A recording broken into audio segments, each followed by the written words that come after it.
do the practice. Om Namo Bhagavate Vasudevaya.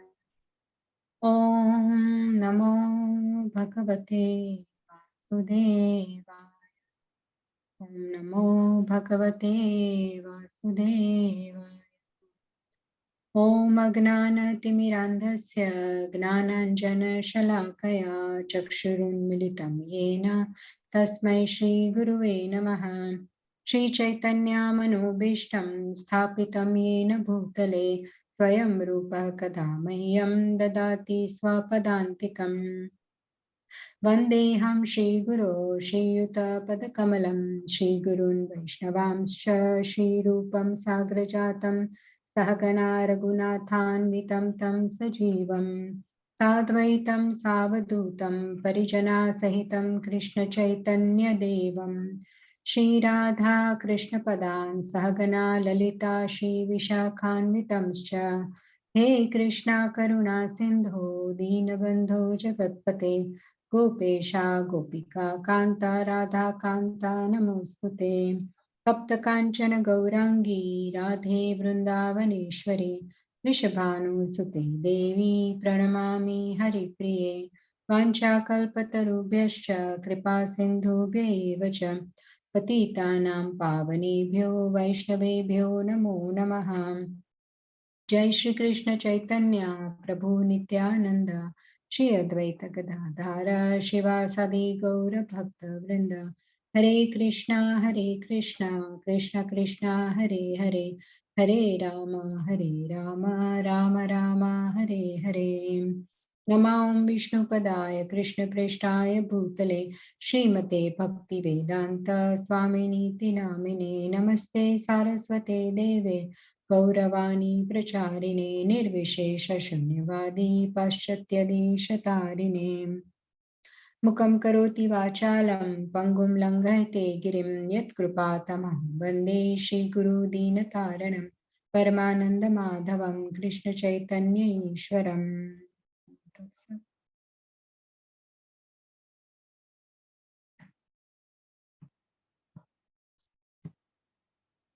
Narayanam Namaskritya Naram Chaiva Narottamam Devim Saraswatim Vyasam Tato Jayam Dirayet Shanvatam Swakatha Krishna Punya Shravana Ketana Rudyantya Hastoha Bhadrani Vidhunoti Suratsatam Nashtaprayeshva Bhadreshu Nityam Bhagavata Sevaya Bhagavati Uttam Shloke Bhaktir Bhavati Naishtike Satam Prasangan Mama Virya Samvidho Bhavanti Rutkarna Rasayana Katha Tajoshanada Shapavarga Vartmani Shraddha Ratir Bhaktiranu So my humble obeisances to all the devotees assembled today. I seek your blessings so we can discuss the last verse of 6th chapter of first canto Srimad Bhagavatam. So tomorrow will be the summary class and then Sunday we will start chapter 7. So let's see the last verse, very beautiful verse, and I'm again fortunate to get this as according to my understanding, it was quite okay for me in short time to do prepare something. So let's see. So recite the verse. Aho devarshir dhanyohyam yat kirtim sarangadhanvanaha gayan madyan idam tantrya ramayatya jagat. Synonyms. Aho, all glory to Devarshi, the sage of the gods. Dhanya, all success. Ayam Yat, one who. Kirtim, glories. Sarangadhanvana, of the personality of Godhead. Gayan, singing. Madhyan, taking pleasure in. Idam, this. Tantrya, by means of the instrument. Ramayati, enlivens. Aturam, distress. Jagat, world. Translation and purport by Srila Prabhupada. Srila Prabhupada ki jai. All glory and success to Srila Narad Muni. Because he glorifies the activities of the personality of Godhead, and so doing, he himself takes pleasure and all also enlivens all the distressed souls of the universe. Sri Narad Muni plays on his instrument to glorify the transcendental activities of the Lord and to give relief to all miserable living entities of the universe. No one is happy here within the universe, and what is felt as happiness is Maya's illusion. The illusory energy of the Lord is so strong that even the hog who lives on filthy stool feels happy. No one can be truly happy within the material world. Srila Narad Muni, in order to enlighten the miserable inhabitants, wanders everywhere. His mission is to get them back home, back to Godhead. That is the mission of all genuine devotees of the Lord, following the footsteps of that great sage. Thus end the Bhaktivedanta purports of the first canto, sixth chapter of the Srimad Bhagavatam entitled Conversation between Narada and Vyasa. How beautiful is this purport, short and sweet, but there is so much that can be discussed today based on this one important thing that I found in this purport after reading Srila Prabhupada's explanation. Two things basically, that nobody is happy in this material world completely. Nobody is happy because why? Because we our happiness is very temporary, it is illusory. We think we are happy, and the senses are such that the mind specifically, that if you think that one desire is satisfied, another is always around the corner, and more desires just pop up to be satisfied. So it's not like that, that one is satisfied then we are done. It's never like that, it is unending. And so one can never be really happy, and one can go even further into entanglement more and more, trying to satisfy this desire, so there is no end to it. So what's the real happiness? And that the selfless nature of a genuine devotee comes to teach us, to help us. These are like the good children of the God. You know, when a parent has so many children among siblings, some are naturally very mature and very wise, even for their age, and they can always help the younger sibling to, say, for example, learning maths. We have seen that many times in families, how they teach. But regarding the spiritual awakening, also something similar happens, because we are all children of God. We are all one big family. At soul level, we are all related. So they see us as family, these selfless souls, and they try to uplift us spiritually by enlightening us. And this is how Narad Muni is this great sage who goes around vibrating his veena all over around the universe, trying to bring these children back to Godhead, back to Krishna. So this is the main theme of the verse, and the selfless nature of these great souls, that they try to do good for the humanity, even by taking distress upon themselves, they do so. And we'll try and see some of the examples from the scriptures based on that. And so we all know these sections that we have all gone through every day. You are hearing, which is amazing how you all come together and hear. And so the last section is 34 to 38 verse, where Narada concludes his instructions and he departs. So just one line, the last section, 34 to 38 verse. 34th verse was about Hari Katha. This is a very, very important verse. For this chapter, all the verses of Bhagavatam are extremely important, but verse 26 and 34, they are the sadhana verses which can be applied to us on a practical daily basis. So Hari Katha, the most suitable boat to cross the material world. Then verse 35, talked about the direct service to Lord Mukunda, and that gives satisfaction. Verse 36 was Narada says that I described my birth and acts conducive for your personal realization. Verse 37, thus, after speaking that, Narada departed, vibrating his veena and wandering at his free will. And today's verse, the last one, all glories to Narad Muni. Why? Because his chanting gives pleasure to him and enlivens others. So not only he himself is very happy with his chanting of the holy names and glorifying the Lord, but it is also enlivening all the distressed souls. So such selfless service, one, it pleases the Lord. Two, it satisfies ourselves. Three, it helps develop loving relationships amongst devotees. So compassionate people serve others even at the cost of personal inconvenience. And then the greatest service one can render is to bring people closer to God. So okay, so two more slides and then I will ask you questions. Maybe you can think about from the scriptures some more devotees, some more great souls who did some selfless service for the benefit of humanity. So in this chapter, I just wanted to quickly touch upon these two most important verses, 26 and 34. So 26, Narad Muni says that I repeatedly chanted, and so this is a sadhana verse. नामान्यनन्तस्य हतत्रप पठन् गुह्यानि भद्राणि कृतानि च स्मरन् गाम्पर्यतं स्तुष्टमनागतस्पृह कालं प्रतीक्षन् विमदो विमत्सरः. So he says that he was chanting the holy name and form of the Lord by repeated recitation, ignoring all the formalities of the material world. Such chanting and remembering of the transcendental pastimes of the Lord are benedictory. So doing so, I traveled all over the earth, fully satisfied, humble and unenvious.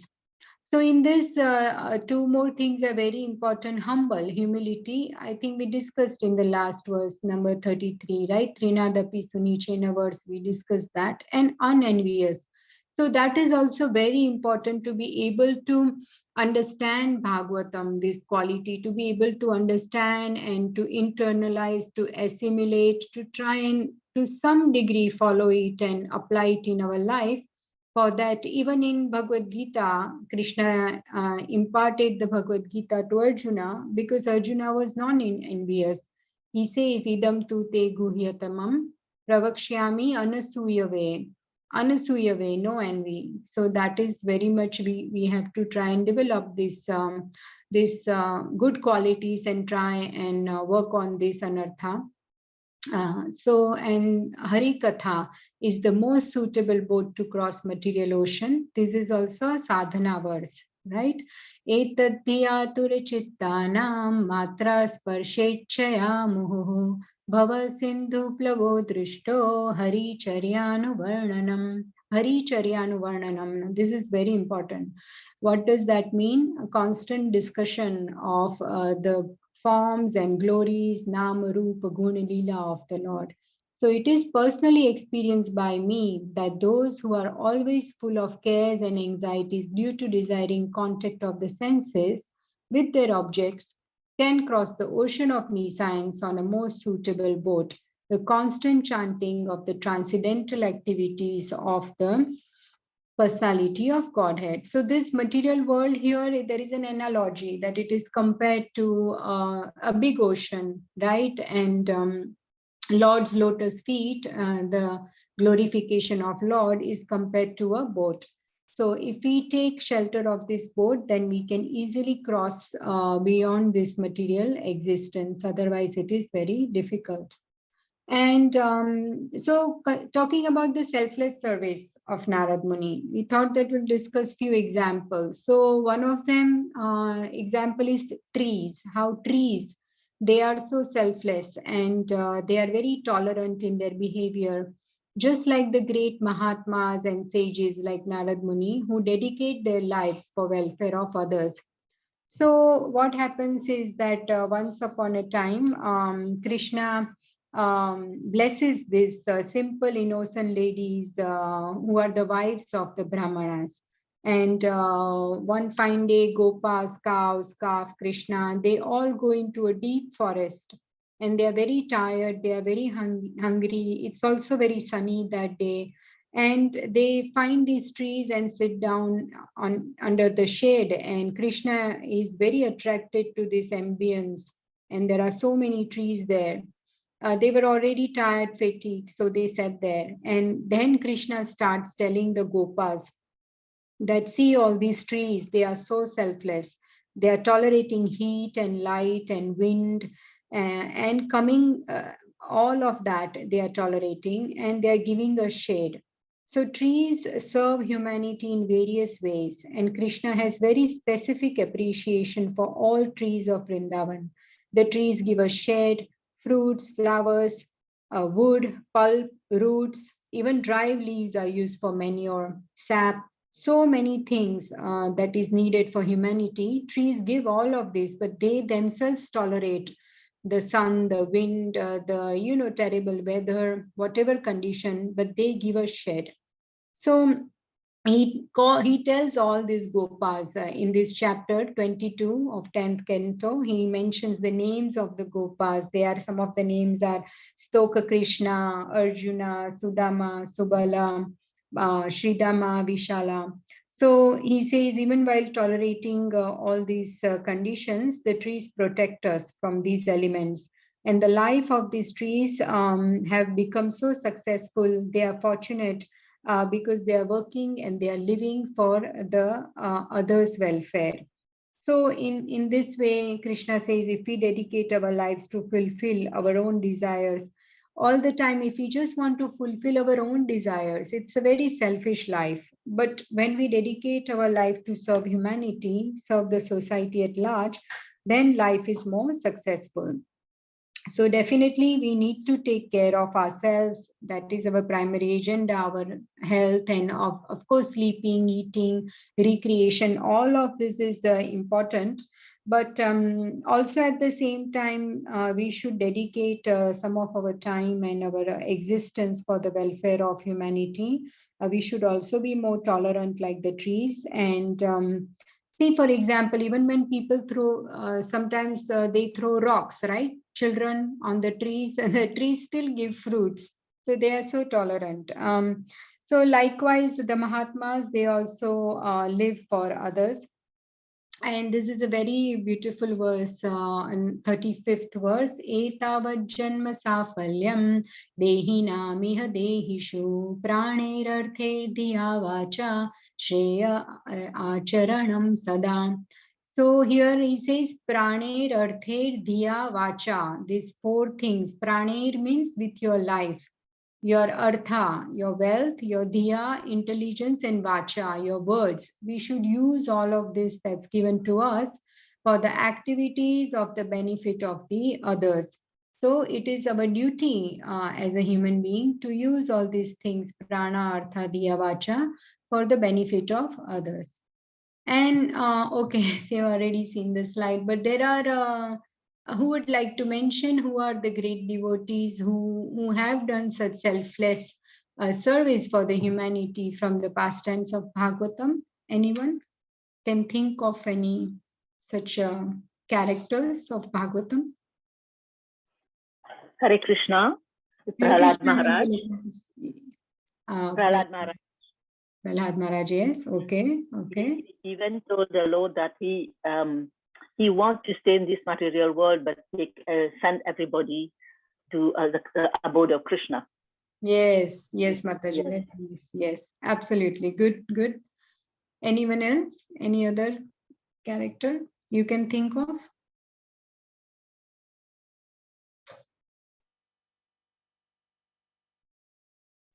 Can we say Jar Bharat?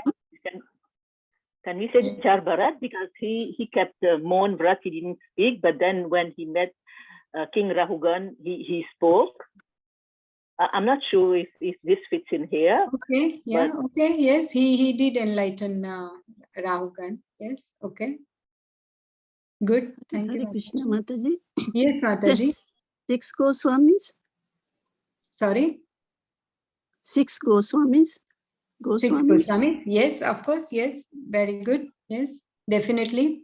Chaitanya Mahaprabhu instructed Rupa Goswami to write all the literature and all the books, and we read all these books now. They are so enlightening. Very, very good example. Yes, Mataji, definitely. Ambarish Maharaj, Mataji. Ambarish Maharaj. Okay. Yes, Mataji. Krishnavani Mataji, right? Hare Krishna, Mataji. Yes, Samugha Das Prabhuji, and then one more Mataji. Yes, go ahead, Prabhuji. Srila Prabhupada. Srila Prabhupada, wonderful, absolutely. He went to the US. Recently, we celebrated, right, at Bhaktivedant Manor, Srila Prabhupada's journey. And we heard that how he's done so much for all of us. And I really liked that my Guru Maharaj said that he's the founder Acharya, and he did such a big favor. He found us, he found all of us. Otherwise, I don't know where I would be right now. So yes, a big favor what Srila Prabhupada has done for us. And that reminds me of that verse, Yai Ridrishi Bhagavatir Gatiratmavad, right? Whatever these great souls do, we can never repay them. It's a non-repayable debt. Yes, one more Mataji, you were saying Hare something? Krishna Mataji. Yes. It is, in Chaitanya Charitamrita, there is like Venkat Bhatta who said that, all the devotees should go back, wish to Godhead, to Chaitanya Mahaprabhu, when he said that, there are so many Brahmandas Yeah. and I can do this one. Is it? Yes, Mataji. Oh, yeah, good. Yes, very good. You. Thank you. Good. Okay, yeah. Any others? Anyone else wants to before I move on? We have lots to discuss today. Okay, so then I was thinking today earlier, and I thought of Lord Shiva. As we all know, Vaishnavanam Yatha Shambhu. So amazing, amazing Lord Shiva in the 8th canto. This verse is also so beautiful. I really like Tapyante lokatapena sadhava prayasho janaha paramaradhanam tadhi purushasya khilatmanah. So here we know Samudra Manthan episode, right? That this episode where the Devtas and demons, they came together. This never happens, but in this case, otherwise they're always fighting against each other. But here they came together with one goal, to churn the ocean and to get all the amazing things that they come out to become immortal. I mean, that was the plan of the demons. And the demigod. So to churn the ocean, they used the Vasuki serpent, and they made the Mandara mountain as the churning rod. And the first product that comes out was the halahal poison. And it was so fierce, it was so powerful that it started going in all directions. It was extremely, extremely dense, condensed poison. And so all the devtas, they went and took shelter of Lord Shiva. And Lord Shiva is so compassionate on demigods and all inhabitants of the universe that he took all the poison in his palms and he drank it all. So the poison went into his throat and it became very bluish. So that's why Shiva is also called Nilkantha, we all know, right? And so in that context, Sukdev Goswami speaks this beautiful verse, Tapyante lokatapena. So these are the great souls who cannot see distress of others, Tapyante lokatapena, others' distress. So for that, they will take distress upon themselves, just to relieve others of their pains. So and this is how they think, that let me go into distress to relieve others distress. So to that degree, Lord Shiva is so compassionate, and this is the sacrifice, and it's called this kind of sacrifice is called the best form of worship of Supreme Lord Shri Krishna. And Krishna is very much pleased when some of his mature devotees, his mature children, they make such sacrifices for humanity at large. So, and then there is one more pastime, if anyone remembers from 6th canto, one more great sage like this, who gave up his own life, his own body, his own bones for Lord's service, and that is the Dichi The Muni. Devi. Yeah, The correct. Devi. Yes. Yeah, the Dichi. This is amazing pastime. I mean, there are so many characters in this also.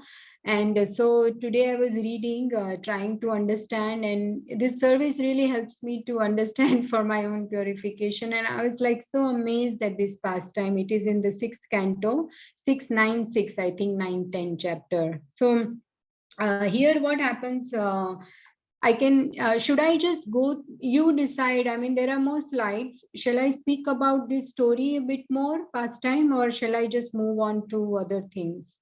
What would you like? I don't know. It's 8:24. What shall I do? What is easier for you, Mataji? Go ahead. Okay, so I'll just tell the pastime in short. I'll try best. So we know that Indra, once upon a time, here in this slide, we can see that Indra was having a huge big assembly, and then there is all this, a lot of entertainment is going on, and his guru Brihaspati arrives. So what happens is when your guru arrives, then you get up from your seat, you welcome him, you offer him a seat and honor him. But Indra does not do any of this. He was so puffed up with pride. He's maybe thinking, oh, he comes every day, so should I be getting up every day? Or maybe he ignored. He did that. So Brihaspati obviously got very offended. He did not curse him, but he felt disrespected. He's a great personality. So we should always get up when the great personality comes and honor and offer seat and everything that we should be doing to honor them. But because Indra did not do that, Brihaspati just left the assembly. He did not curse him. So what happens is that Indra realizes his mistake afterwards, that, oh my God, what have I done, or what I did not do. I should have honored him. So then he searches for Brihaspati, his guru, to ask for forgiveness. But to teach him a lesson, Brihaspati disappeared by his great power to teach Indra a lesson. And Indra lost his peace because he can't find his guru. He can't apologize. So then what happens is that the demons, they become very powerful, and then demons go have a guru called Shukracharya who guides them to attack the devtas. Because Indra had done such a big mistake, the devtas became very weak. And even though these are demons, but they took shelter of guru, they became powerful. So such is the blessings of the guru. So then guided them to attack devtas, and they chased away the devtas, and they enjoyed heaven and comfort. So then the demons took over the heavens. Now the distressed devtas, they approached Brahma because they lost the heavens. So the Brahma said that if you respect Brahmanas, cows, and Lord Govinda, there will be no misfortune. But because you have disrespected, this is what's happened. But now what you do is you accept Vishwarupa as your guru. Now, Vishwarupa's father was Twashta and his mother was Rochana. Rochana is a daughter of demons. So, Brahma does say that in that sense, Vishwarupa is somehow connected to demons. So, you have to bear this in your mind. And then Vishwarupa teaches Indra the secret Narayan Kavach, the protective armor that protects you in all directions. So, with this, what happens is that then Indra was okay thereafter, getting the blessings and learning the Narayan Kavach and all this. He again became in a good position. But one day Indra saw that his guru Vishwarupa, he is doing fire sacrifice, and while offering the oblations, he was secretly giving the oblations to also the demons. So this really made him very furious, and he Indra cut off the head of Vishwarupa, his three heads. He had three heads, and again Indra does this. He cuts the head of his own guru. So Vishwarupa's father Twashta, he becomes very angry and he wants to take revenge on Indra. And so he starts a fire sacrifice to beget a son who would kill Indra. But because he pronounces the mantras wrongly, he begets a son who would actually be killed by Indra. And that will be the Vritrasura. And we know Vritrasura also has a backstory. He was Chitraketu, right? When he was speaking to Lord Shiva and Parvati in a disrespectful manner, Mother Parvati curses him. And so his next birth is Vritrasura's demon. But as a devotee, he takes it very nicely and he honors that. So Vritrasur was very huge. He covered all the planets. And so that's why his name is Vritrasura, which means one who covers everything. So now Vritrasur is also in a brother of Vishwarupa, right? Because he's son of Twashta. And so he wanted to kill Indra. So now Devtas went to Vishnu for protection again from this demon Vritrasur, right? We can see him here. He's so huge.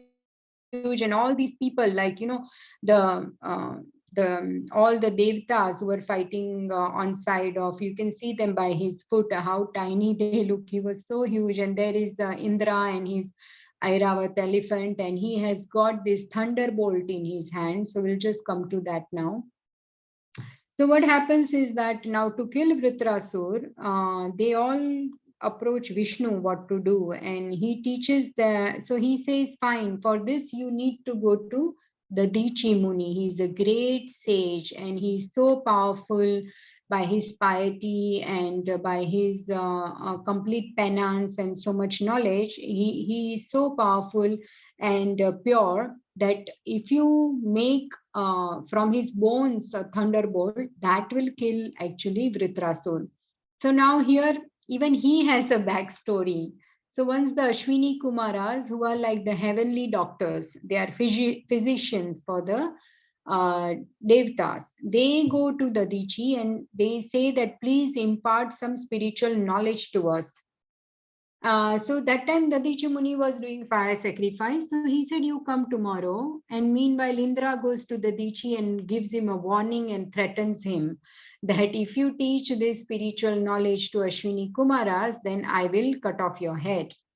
So then next day when Ashwini Kumaras come, as we see in the picture here, the Dichis, they knew that what had happened, that by their power, they knew that Indra has warned like this, threatened him. So they said that we will cut off your head now.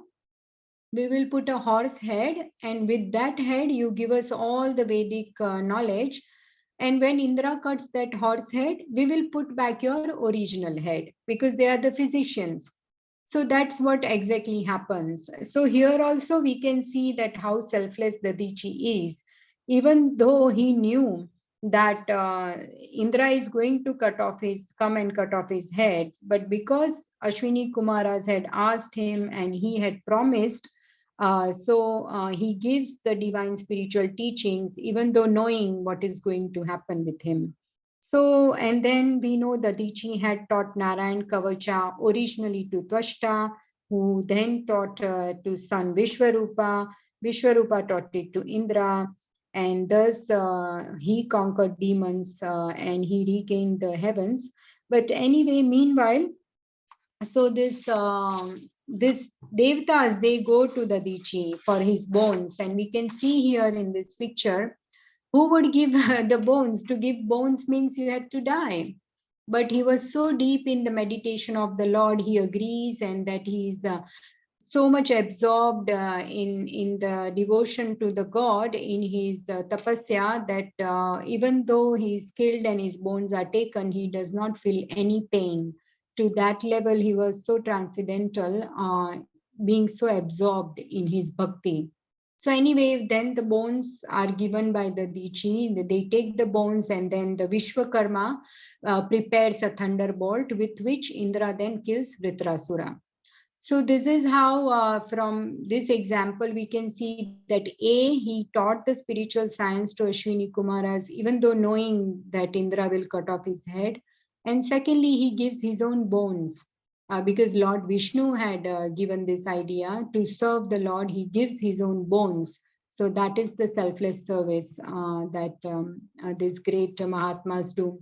So Dadichi's purity and selflessness, his best use of the body. So how to use our bodies: eating, sleeping, working, earning money, enjoyment, and so on. But there is also a better use of it for the service of other living beings who are God's children. Wise people know that the body is temporary and can collapse at any moment. So they utilize very opportunity to use it for the welfare of others without expecting anything in return. And these are two very, very beautiful verses also, because here Narad Muni says that to come out of the material existence, there is only one thing. Srila Prabhupada says in the purport, right? If we go back to the purport here, that he says that what will give us relief from the miserable living conditions of our life?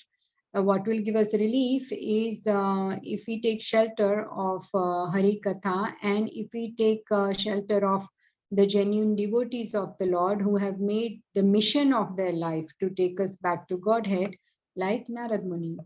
And so, okay, considering the time, I will not go into this shloka. There is one more beautiful shloka. There are many shlokas, so don't know which one to choose from. So the main theme is Hari Charyanuvarnanam, which means that discussing the Lord's glories will give us relief from all types of material pains and the various difficulties that we will become oblivious to it.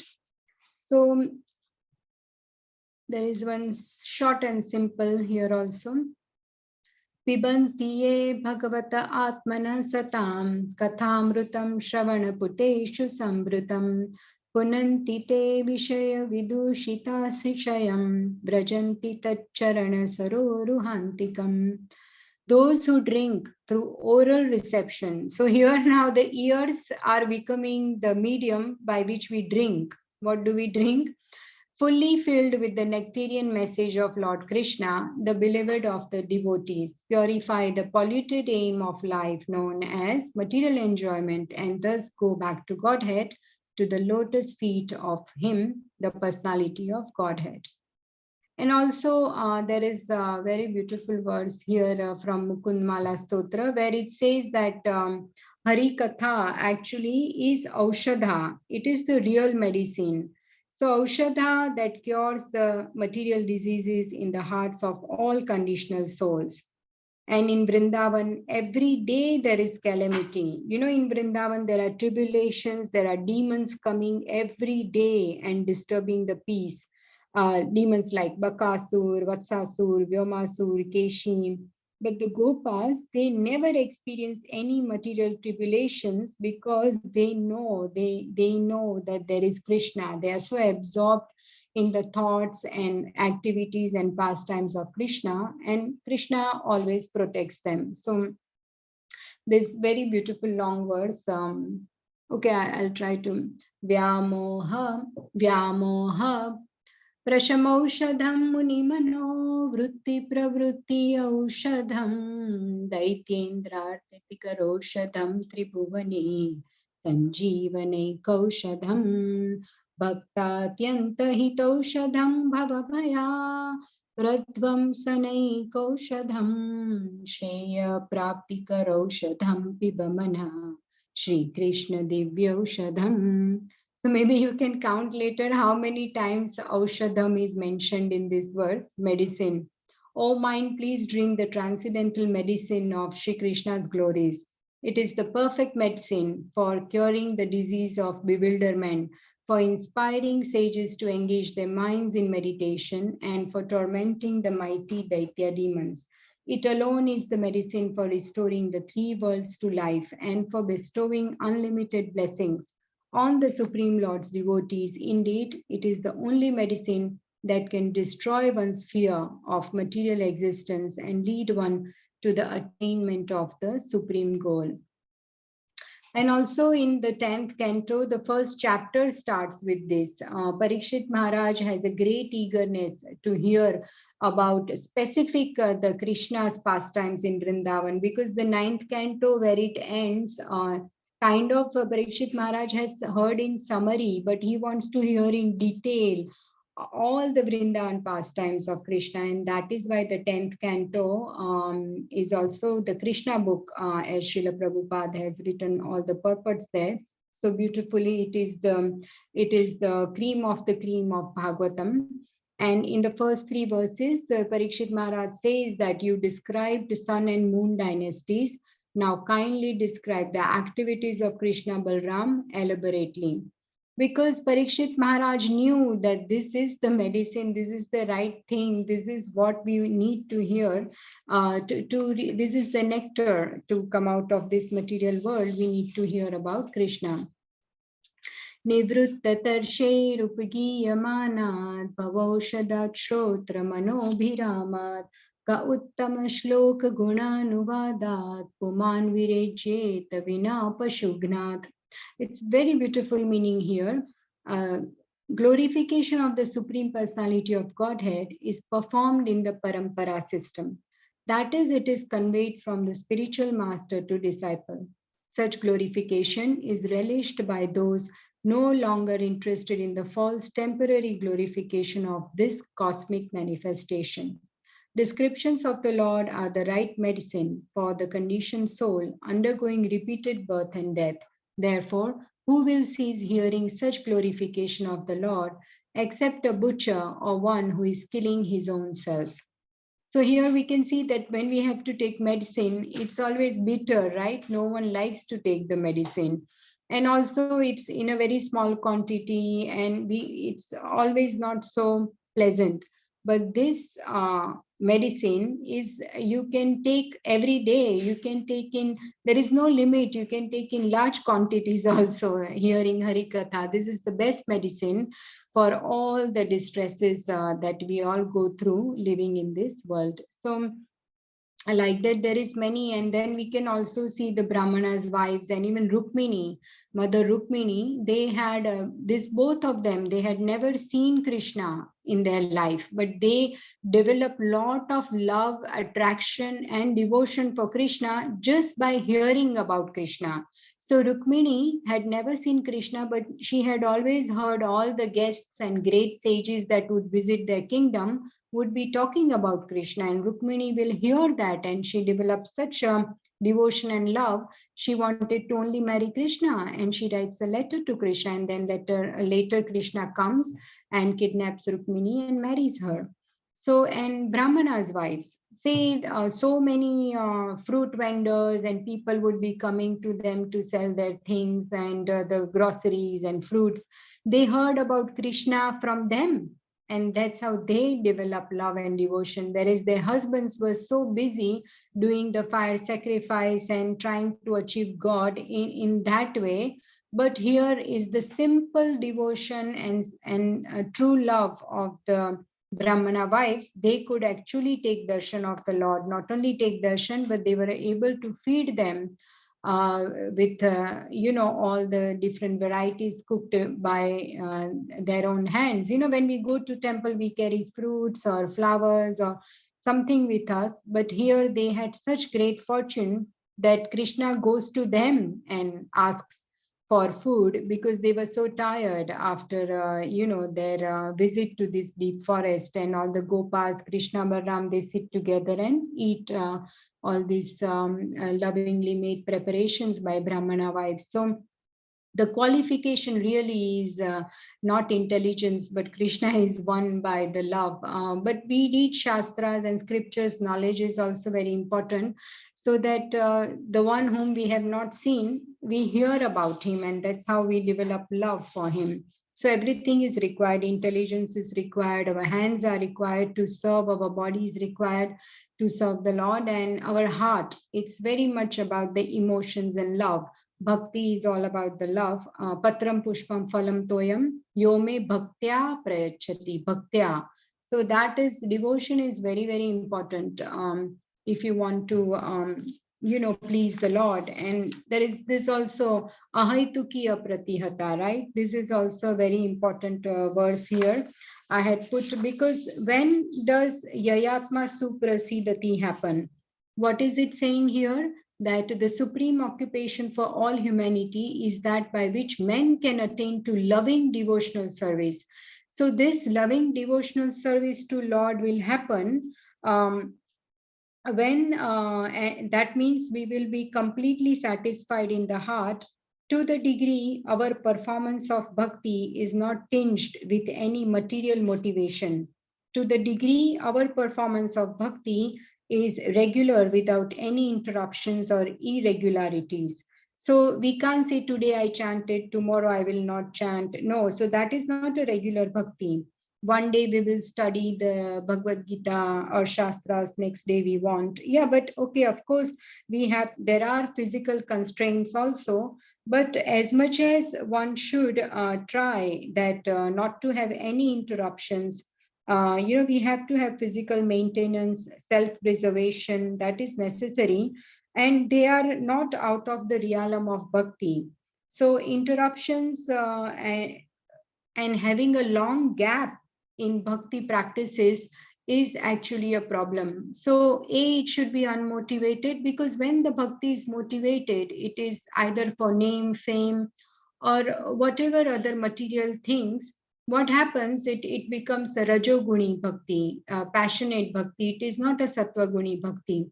So when we are doing any bhakti without any motivation, any material motive behind it, then it is sattva-guni bhakti, and it should be uninterrupted.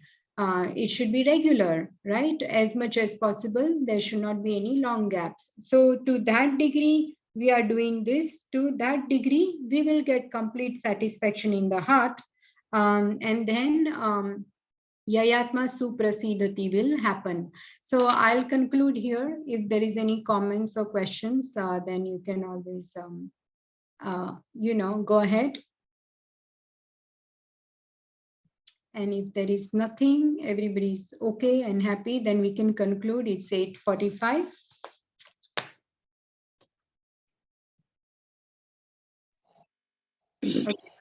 Hare Krishna Mataji. Thank you very much. Hare Krishna. Very lovely and elaborate. You do such a lot of research and you give out such beautiful, Thank you so much for your patient listening. slokas. Hare Krishna. Beautiful. Hare Krishna. Thank you all for your patient listening. Hare Krishna. Hare Okay. Krishna, Mataji. Yeah, Hare Mataji. Krishna. I just want to say that I really enjoyed listening to your class today. Thank you so much. Thank you Hare for the Krishna. encouragement, Mataji. It's all copy paste and what I'm hearing, so I'm just repeating that. I hardly have any realization, so but thank you. It's still purifying to speak about Krishna. It Katha. is, yeah, it is. Thank you so much, Mataji. Hare Krishna. Thank you. Hare Krishna, Hare Mataji. Krishna. Yeah, Hare Krishna, Urmila Mataji. How are you? I'm fine, thank you, Mataji. How are you doing? Fine. I'm very happy to be here discussing with all the wonderful devotees, all the senior Vaishnavas, hearing me so patiently. So I'm very, very grateful. Hare Krishna. Hare Krishna, Indulekha Mataji. Okay, so Thank you, Mataji. thank you. Hare Krishna. Hare Krishna. Panchakalpatarubhyascha kripa sindhubhyeva patitanam Thank you, Mataji, for the Thank you, wonderful class. Mataji. Hare Krishna. Lovely class. Thank Hare you. Krishna. Hare Krishna. Thank you. Hare Krishna. Thank you so much. Thank you, Hare Krishna. Thank you. Hare Krishna. Hare Krishna.